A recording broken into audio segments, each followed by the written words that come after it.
მომავალ მსოფლიოს ჩემპიონატს ისტორიაში პირველად ერთდროულად სამი ქვეყანა მასპინძლობს: აშშ, კანადა და მექსიკა. და ის ფაქტიც აღსანიშნავია, რომ გუნდების რაოდენობა 48-მდე გაიზარდა. შედეგად კონტინენტების მიხედვით გაიზარდა იმ ქვეყნების კვოტა, ვინც მიიღებენ ტურნირში მონაწილეობას. ასეთია მაგალითად აზია, რომელსაც 4-ის ნაცვლად 8 გუნდი ეყოლება მუნდიალზე. სულ ახლახან დაფიქსირებული შედეგიდან გამომდინარე ცნობილი გახდა, რომ ისტორიაში პირველად ტურნირზე დებიუტი ექნებათ იორდანიასა და უზბეკეთს, თუმცა ამ უკანასკნელის შემთხვევაში წარმატებას მხოლოდ რეფორმებს ვერ მივაწერთ. კიდევ ერთი პოსტსაბჭოთა ქვეყანა, რომელმაც საერთაშორისო დონეზე მნიშვნელოვანი ტურნირი დაიპყრო. თუ 2024 წელს ევროზე პირველად მოხვდა საქართველო, უზბეკებმა პირველად ისტორიაში მოიპოვეს მსოფლიოს ჩემპიონატის ფინალურ ეტაპზე გასვლის უფლება. აზიაში ურთულესი 5 რაუნდიანი საკვალიფიკაციო ეტაპია, რომლის გადალახვასაც აქამდე ძირითადად ერთი და იგივე გუნდები ახერხებდნენ. მაღალი რეიტინგის გამო უზბეკეთმა პირდაპირ მესამე რაუნდიდან დაიწყო კვალიფიკაციაში ჩაბმა და ჯგუფური ეტაპი ირანთან ერთად გადალახა, ხოლო ჰონგ-კონგი და თურქმენეთი ჯგუფში ჩატოვეს.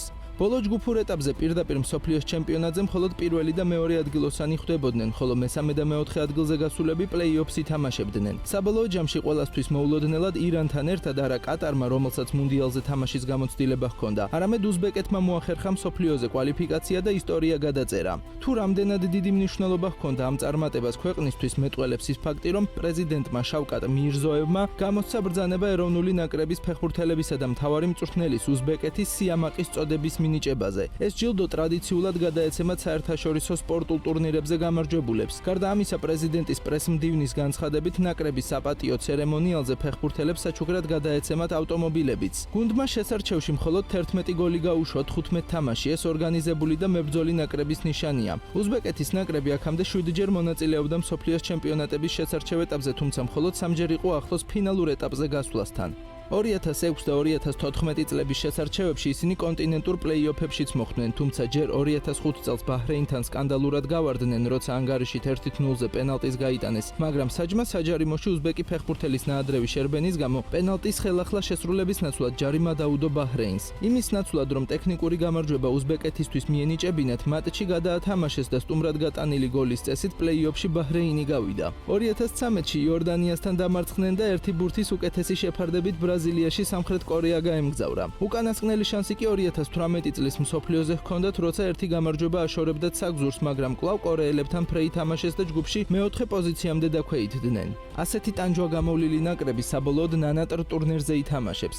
ამ ამბის ერთ-ერთი უმთავრესი შემოქმედი ქართული წარმოშობის მწვრთნელი თემურ კაპაძეა, რომელიც უზბეკური ფეხბურთის ლეგენდაა, ვინაიდან ადგილობრივი ნაკრების ისტორიაში მეორე ადგილზეა ჩატარებული თამაშების მიხედვით. ის 12-ჯერ გახდა უზბეკეთის ჩემპიონი და არაერთხელ იყო ახლოს აზიის ჩემპიონთა ლიგის მოგებასთან, თუმცა მიზანს ვერასდროს მიაღწია. როგორც მწვრთნელი, ის შედეგზე ორიენტირებულ ფეხბურთს აჩვენებს და არ ადარდებს თუ კი მისი გუნდი სანახაობრივად არ ითამაშებს. იმის გამო, რომ ევროპული კლუბები ბაზრის უცოდინრობის გამო უზბეკ მოთამაშეებს არ ენდობოდნენ, უზბეკებმა ოლიმპიურ თამაშებზე მოსახვედრად გადაწყვიტეს ფეხბურთელებისთვის სათანადო ხელფასი გადაეხადათ და ერთ გუნდში მოეყარათ თავი, რათა მათთვის სათამაშო დრო მიეცათ და უკეთ შეწყობოდნენ ერთმანეთს. ამისთვის კი 2021 წელს ახალი კლუბი შექმნეს სახელწოდებით ტაშკენტის ოლიმპიკი, რომელიც ოლიმპიური კომიტეტისა და ფეხბურთის ფედერაციის ჩართულობით გაკეთდა. მთავარ მწვრთნელად კლუბშიც და ოლიმპიურ ნაკრებშიც სწორედ თემურ კაპაძე დაინიშნა, რომელმაც მოიყვანა ის ახალგაზრდები, რომელთაც ადგილობრივ კლუბებში სათანადო დრო არ ეძლეოდათ. მათი გზა მეორე დივიზიონიდან დაიწყო, თუმცა პირველივე წელს ავიდნენ სუპერლიგაში. სადებიუტო სეზონში ცხრილში მე-6 ადგილი დაიკავეს და აჩვენეს, რომ სწორი მიდგომითა და ნდობით შედეგის ჩვენება შეეძლოთ. კაპაძის გუნდი ოლიმპიურ თამაშებზე მოხვდა, სადაც ერთი ქული ჯგუფში ჩარჩნენ, თუმცა პროგრამა მინიმუმი ტურნირზე მოხვედრით შეასრულეს.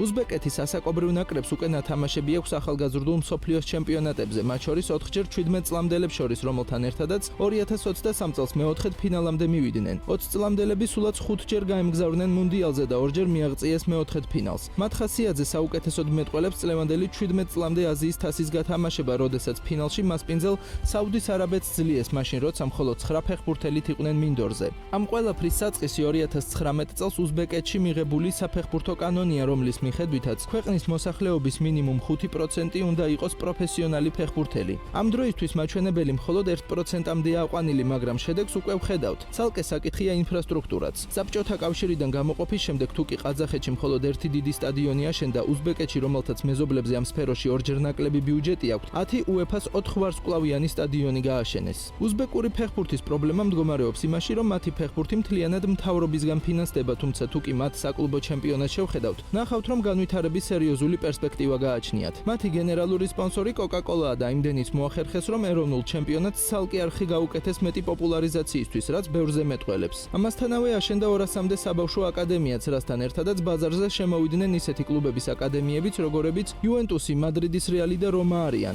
აზიის საფეხბურთო კონფედერაციაში არის პროექტი, რომელსაც ელიტური ახალგაზრდობის პროგრამა ეწოდება და ისინი საუკეთესო აკადემიებს რამდენიმე პარამეტრით აფასებენ. ინფრასტრუქტურა, მწვრთნელთა კვალიფიკაცია, სასწავლო მასალა ფეხბურთელებისთვის, სამედიცინო მხარდაჭერა, სასკაუტე სისტემა, განათლების ხელშეწყობა, ფინანსები და სტაბილურობა.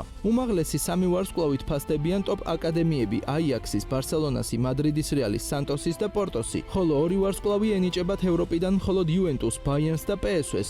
აზიიდან მათ რიგებს 2020 წელს უზბეკური ბუნიოთკორი და ნასაფიც მიემატნენ. ერთი ვარსკვლავი, რომელიც ასევე დიდი შედეგია, კიდევ ორ უზბეკურ კლუბს გააჩნია. დღევანდელი წარმატების შემოქმედი მოთამაშეებიც სწორედ ამ აკადემიის აღზრდილები არიან. იგივე Manchester City-ს აბდუკოდირ ხუსანოვი და რომას ელდორ შამუროდოვი და ეს მხოლოდ უზბეკური ფეხბურთის წარმატების დასაწყისია, რადგან სამთავრობო ფინანსების გამოყოფის შემთხვევაში კიდევ არაერთი ძლიერი აკადემია გაიხსნება, რაც ნათელი მომავლის გარანტიაა. სხვა ქვეყნებისგან განსხვავებით, რომლებიც მოქალაქეობის მინიჭების გზით ფეხბურთელების შემოყვანით ცდილობენ მუნდიალზე გასვლას, იგივე არაბთა გაერთიანებული საამიროები, რომელთა ძირითად შემადგენლობაში თითქმის ყველა მოთამაშე უცხოეთში დაბადებულია, უზბეკეთმა საპირისპირო გზა აირჩია. ნაკრები ერთგვარ კლუბად იქცა, რომელიც ახალგაზრდულ დონეზეც დიდი წარმატებით გამოდის. შემადგენლობაში 25-დან 14 მოთამაშე ეროვნულ ჩემპიონატში თამაშობს და ეს შემთხვევითობა არაა. ბოლო 10 წლეულში უზბეკეთმა დრო და რესურსი საინვესტიციოდ გამოიყენა. მაღალ დონეზე იქნა მხარდაჭერილი ინფრასტრუქტურის გაუმჯობესება, მწვრთნელთა განათლება, მოთამაშეთა მოძიება და მათთვის შანსების მიცემა.